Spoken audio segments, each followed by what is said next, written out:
Hi. We had a very important vote today on the House floor. It was on the housing bill, and it passed overwhelmingly, 272 to 152. And this was a major piece of legislation, a major bailout. I was kiddingly wanting to call the bill the Mother of All Bailouts, but then I qualified that to say that actually the bailout of the housing industry has occurred now over the past year, because the Federal Reserve has actually invested, so to speak, almost $300 billion in bailing out the industry. And this bill has frequently been referred to as entailing $300 billion also of appropriations, but that has been changed, and they changed the number, and they said it would be essentially $25 billion, but that's just talk, because it is now doesn't really have a number to it. It means that the original line of credit, which helped to cause all this trouble, given the assumption and the attitude that the federal government would always bail out Fannie Mae and Freddie Mac, they always had a line of credit to the Treasury of $2.5 billion. Well, today, the line of credit is open-ended.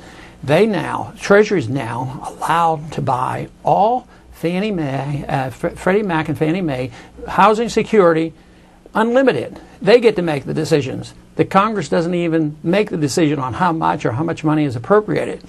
But interestingly enough, what they did, though, buried in the bill, which was nearly 600 pages long, buried in the bill, which a lot of members weren't quite aware of, the national debt was moved up $800 billion. So they're planning on spending, a lot of money. So the national debt is being increased, and this is open-ended, and the Treasury can buy these securities.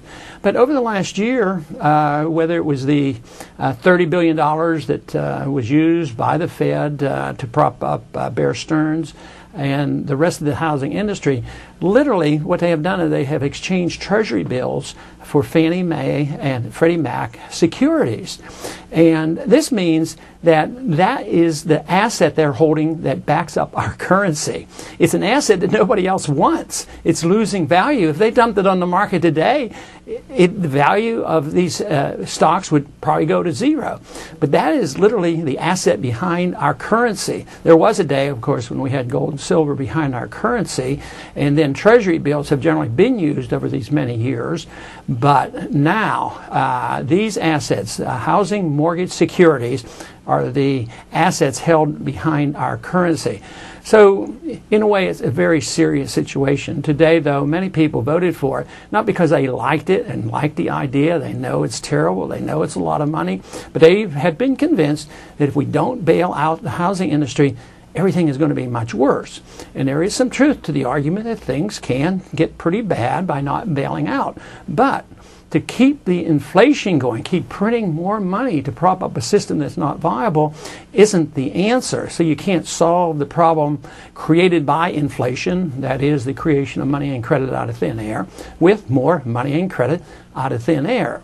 Because although it might tide us over for a while, what it does, it puts pressure on the dollar. And of course, internationally, that's what our problem has been, is the value of the dollar. And it keeps going down in value, which means prices are going to go up. But in this bill, there were other things in there that weren't very often discussed. That I did get my 2 minutes on the House floor, and I got to bring these issues up. One had to do with anybody who works in the mortgage industry will now be fingerprinted. And I made the point that, it wasn't a lack of fingerprinting of mortgage brokers that caused the crisis. The crisis was caused by certain legislation that encouraged loans like this, as well as the Federal Reserve giving us artificial interest rates and a very expanded money supply. And now they're saying, well, one of the corrections is going to have to be if we only fingerprinted mortgage brokers, we're going to solve our whole problems, which is, of course, complete nonsense.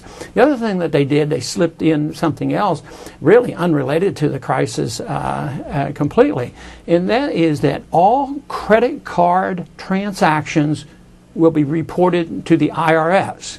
and more regulations, more reporting, more surveillance, and they're hoping, to collect more money in this effort. They're always coming up short.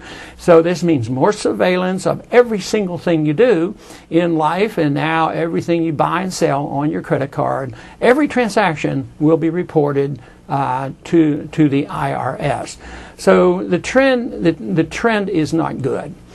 I did mention on the House floor very briefly that in the year 2001 I had introduced legislation in the form of amendment that would have removed this line of credit of $2.5 billion because I considered this as encouraging moral hazard, people willing to take risk, because it meant that the signal was sent out there that the government, the taxpayers, would always stand behind mortgages no matter what would happen. And here it turns out that this $2.5 billion now has turned into hundreds of billions of dollars.